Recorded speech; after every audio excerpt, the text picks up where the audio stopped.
Boa tarde, queridos irmãos, que a paz do Senhor esteja convosco. Novamente encontramos para um estudo da bela palavra do Senhor. Hoje estaremos sobre o pecado imperdoável, o pecado contra o Espírito Santo. Mas antes de tudo, deixa aqui um like, subscreva no canal e compartilhe, porque através de seus likes, compartilhamentos, podemos assim alcançar muitas almas para o Senhor Jesus Cristo. Mas antes de tudo, para percebermos as coisas do Senhor, deveremos pedir o Espírito procedente do Senhor. Vamos então orar. Oremos, Senhor, que apenas nessas alturas pedimos, Pai, derramando o Santo Espírito para compreendermos, Senhor, a palavra do Senhor, que essa palavra seja para nos edificar e transformar, para cada dia sermos cristãos aptos para obedecer à sua vontade, Pai. Eu não sou filho amado que mora na cruz. Amém.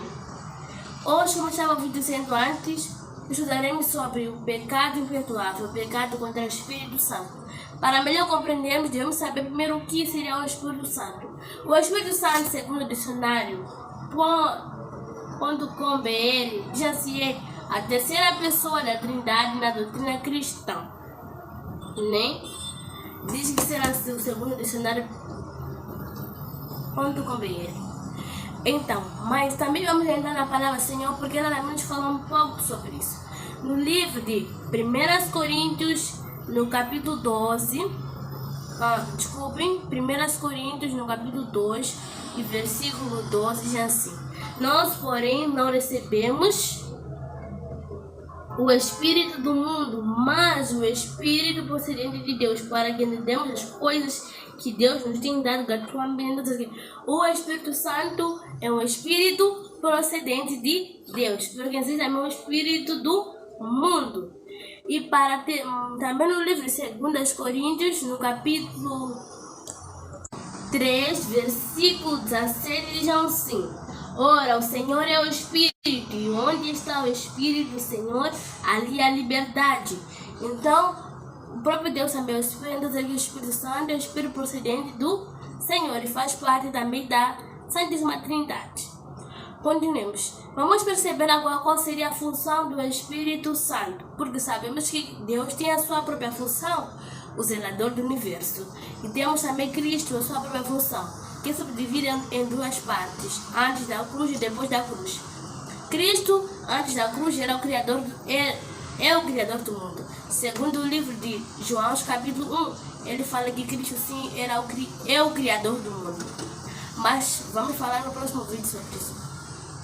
E também, depois da cruz, torna-se advogado, torna-se intercessor e muitas outras funções que Cristo realiza. Agora, qual seria a função do Espírito Santo? Segundo o livro de 1 Coríntios, capítulo 2, versículo 12, diz assim: nós, porém, não recebemos o Espírito do mundo, mas o Espírito procedente de Deus, para que entendamos as coisas de Deus, que Deus nos tem dado gratuitamente. Então, o que? Vamos lá perceber. Uma das funções do Espírito Santo é entender as coisas que Deus tem nos dado gratuitamente. O que você acha que Deus tem nos dado gratuitamente? A palavra dele é gratuita, né? Mesmo que devemos pagar pela Bíblia para que as editoras também possam cada dia mais ter mais Bíblias. A palavra do Senhor é gratuita, mesmo em relação a outras coisas que temos no mundo. Se você vai na igreja, você não precisa pagar nada. Você vai lá para estudar a palavra do Senhor. Então, são coisas gratuitas do Senhor. E aqui diz o quê?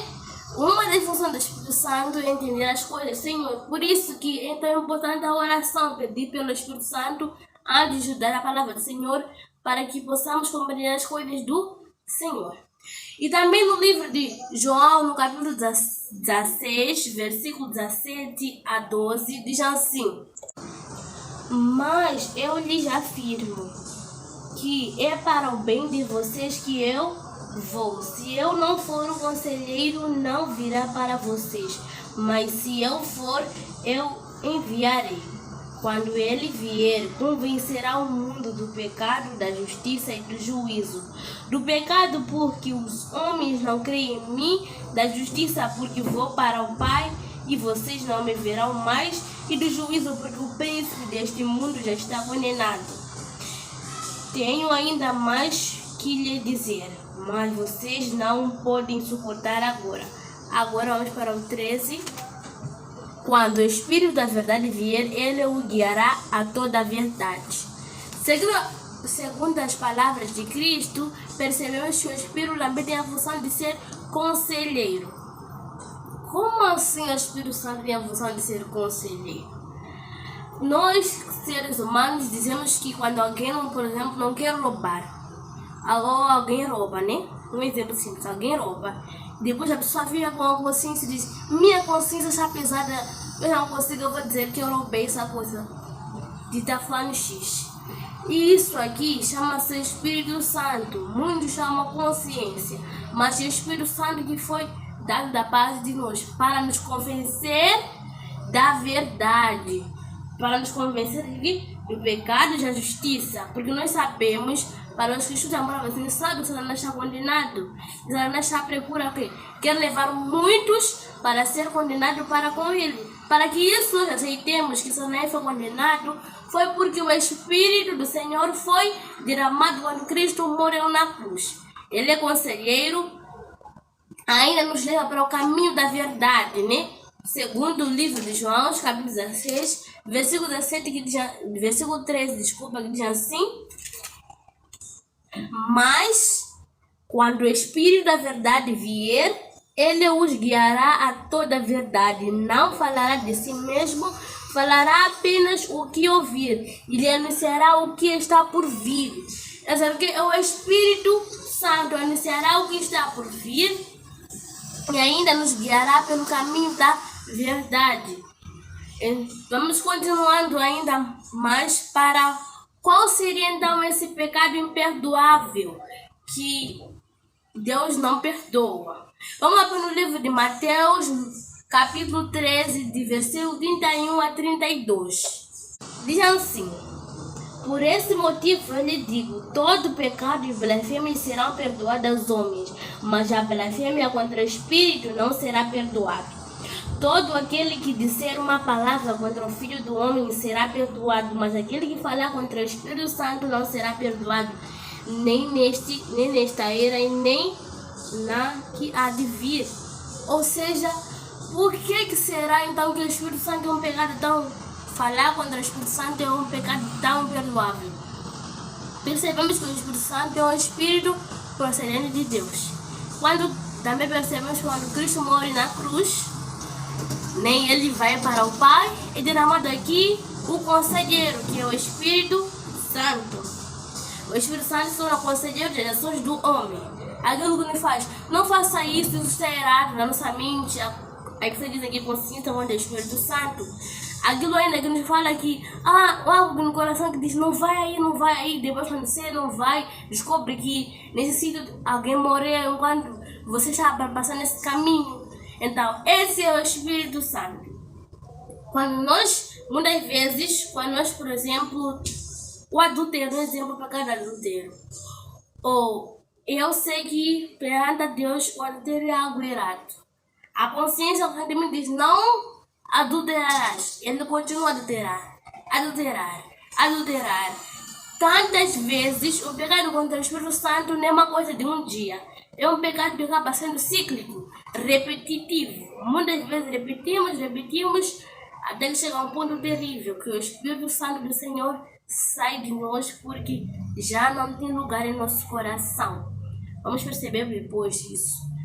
Também no livro de Atos, capítulo 5, no versículo 3, diz assim: então perguntou Pedro a Ananias, como você permitiu que Satanás enchesse seu coração ao ponto de você mentir ao Espírito Santo e guardar para si uma parte do dinheiro que recebeu pela propriedade?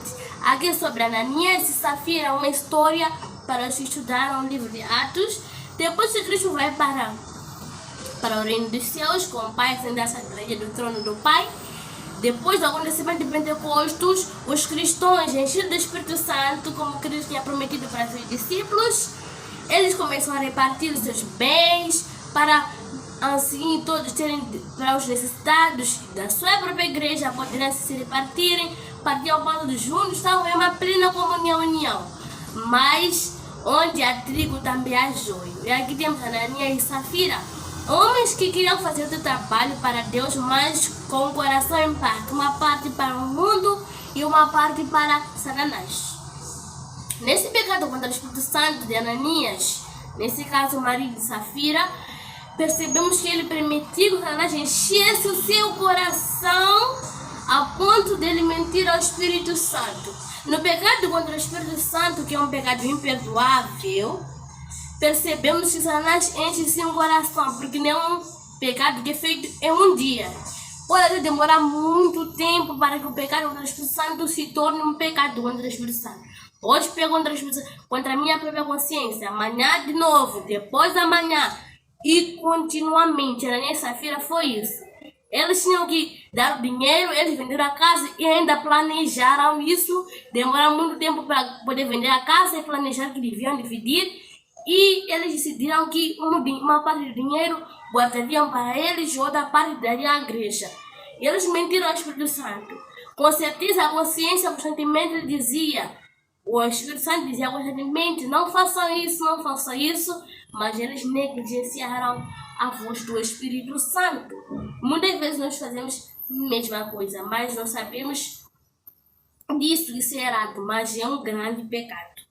No mesmo livro de Atos Apóstolos, agora no versículo 9, diz assim: Pedro lhe disse, por que vocês entraram em acordo para tentar o Espírito do Senhor? Veja, estão à porta os pés dos que sepultaram seu marido, e eles a levarão também. Não somente Ananias, o marido de Safira, entrou nesse comportamento errado, também a sua mulher compactou nisso.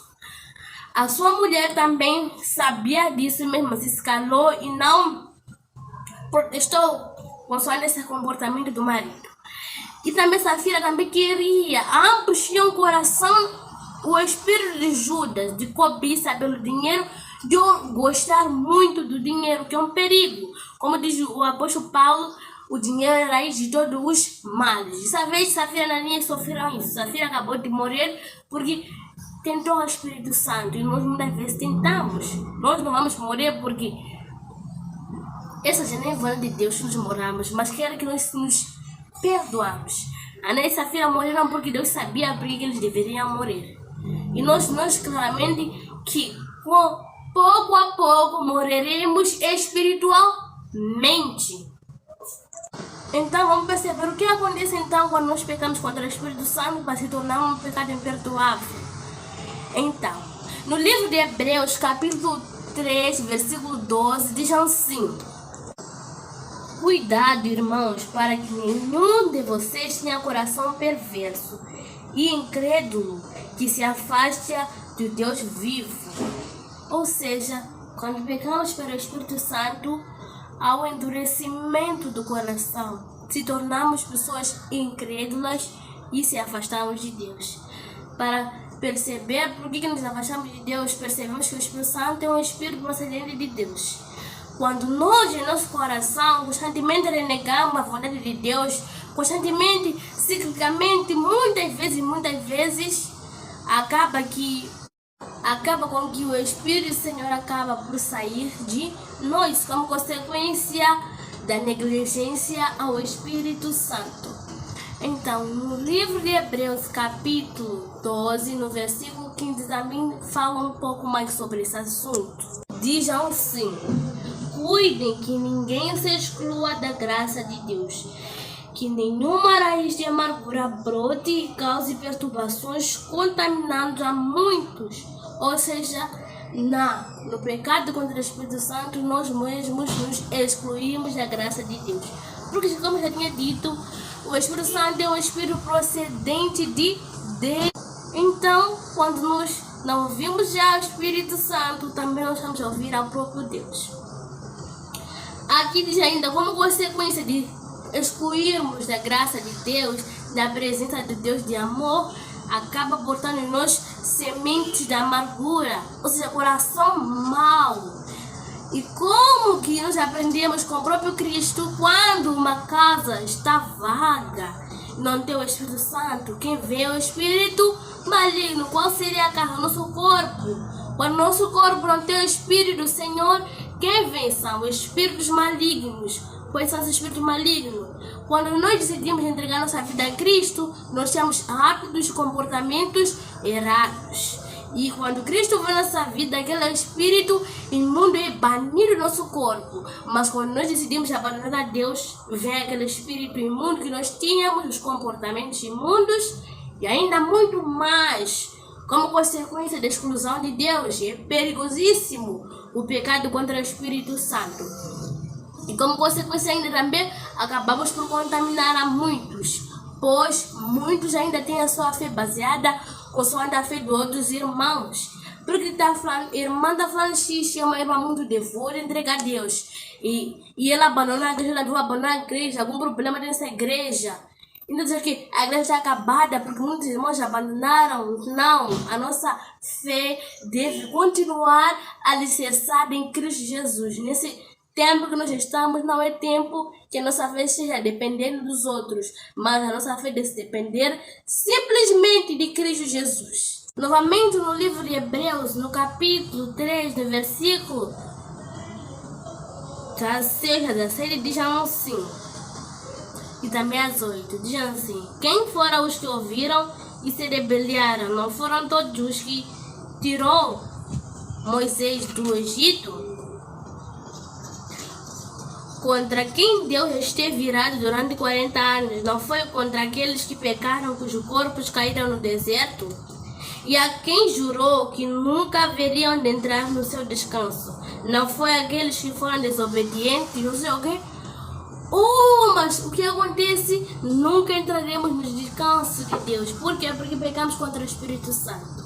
Como eu posso entrar no reino de Deus, onde quem reina é Deus, enquanto eu aqui na terra constantemente negligenciei o Espírito de Deus? É um perigo. Você vai perder a sua salvação porque você negligenciou o Espírito Santo, porque não queríamos ser obedientes, queríamos copiar o exemplo dos irmãos lá no Êxodo, quando eles acabaram há 40 anos porque desobedeceram a Deus. Nós não devemos fazer isso. Devemos agora aprender com os erros passados para que o futuro seja melhor.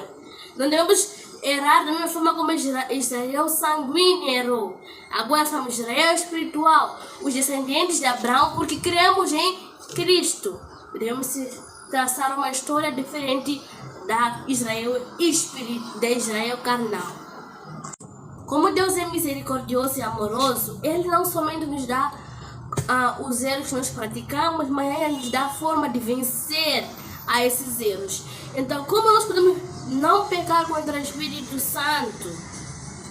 Quando aqui eu digo não pecar contra o Espírito Santo, eu estou dizendo não pecar nunca mais. Isso é impossível, porque o próprio Cristo já disse, é impossível que o homem não tropece.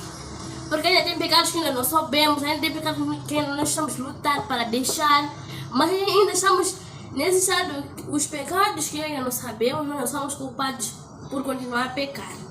Mas o pecado que nós já sabemos, nós devemos lutar para não pecar contra esses pecados. Então vamos abrir no mesmo livro de Hebreus, no capítulo 3, agora no versículo 7 a 8, diz assim: assim como diz o Espírito Santo, hoje, se você ouvirem a sua voz, não endurecerão seu coração como na rebelião durante o tempo da provação no deserto. Como eu estava a dizer, se nós ouvirmos o Espírito Santo hoje, agora e sempre, não endureceremos nosso coração e não estaremos afastando de Deus. Não copiaremos o exemplo dos nossos irmãos lá no tempo da provação no deserto durante 40 anos, que muitos não entraram simplesmente porque foram desobedientes. Devemos ouvir hoje ao Espírito Santo e sempre ao Espírito Santo. Mas como vamos saber que essa coisa que já me falaram aqui hoje é o Espírito Santo? Pode ser um Espírito Satanás que está falando nessa cabeça? Não, irmão. O Espírito Santo, ele é procedente de Deus. E como procedente de Deus, ele deve seguir simplesmente tudo que está escrito na Escritura. Qualquer coisa que fala da cabeça ou na sua consciência, que diga adultera, isso não é Espírito Santo, irmão. É outro espírito do mundanismo. Porque Deus diz, não adulterarás. E vamos ainda para um livro do mesmo Hebreus capítulo 13, agora para o versículo 13 a 15, que diz assim: ao contrário, encorajem-se os dias, durante o tempo que se chama hoje, de modo que nenhum de vocês seja endurecido pelo engano do pecado, pois passamos a ser participantes de Cristo desde que, de fato, nos apeguemos até o fim à confiança que tivemos no princípio. Por isso é que se diz: se hoje vocês ouvirem a sua voz, não endurecerão o coração como na rebelião. Está a ver? Temos que ajudar uns aos outros, ajudar nossos irmãos que estão caindo nesse pecado, ou padecem, ainda sofrem do pecado contra o Espírito Santo, para que eles possam vencer. Porque na salvação não iremos sós, devemos levar muitos conosco. Da mesma forma, nós que levar muito a perdição, nós, mediante a Cristo Jesus, devemos levar muitos para conosco na salvação e continuarmos firmes à confiança que tivemos no princípio. A mesma vontade que você teve no princípio da sua fé em Cristo continua firme até o final, pois essa mesma confiança que o ajudará a vencer tempos difíceis. No livro de João, capítulo 8, versículo 32, Cristo diz: conhecereis a verdade e a verdade vos libertará. Hoje, vocês conheceram a verdade sobre o pecado contra o Espírito Santo. Você hoje pode ser liberto ou não ser liberto. Isso depende de ti, de se libertar. Da mesma forma como no livro de Oséias, capítulo 4, ainda diz assim: o meu povo perece por falta de conhecimento. Antes, nós perecíamos porque não conhecíamos sobre isso. Mas porque Deus é misericordioso e Cristo te ama demais, Ele decidiu dar a oportunidade de você conhecer. Irmãos, cada dia mais, os eventos finais demonstram que Cristo está prestes a vir. Devemos lutar, tirar o pecado e não deixar que Satanás nos engane. Devemos constantemente lutar contra a carne que há em nós e crucificamos a nossa carne na cruz de Cristo, segundo o que diz o apóstolo Paulo, segundo a vontade de Deus. Então, irmãos, Cristo deu a oportunidade hoje de você conhecer a verdade e a verdade libertará. Cabe a ti você abandonar os seus costumes errados ou continuar. Mas se lembre, temos um céu a alcançar e um inferno a evitar. Que a paz, Senhor, esteja convosco. Obrigado por assistir esse vídeo. Até o próximo vídeo.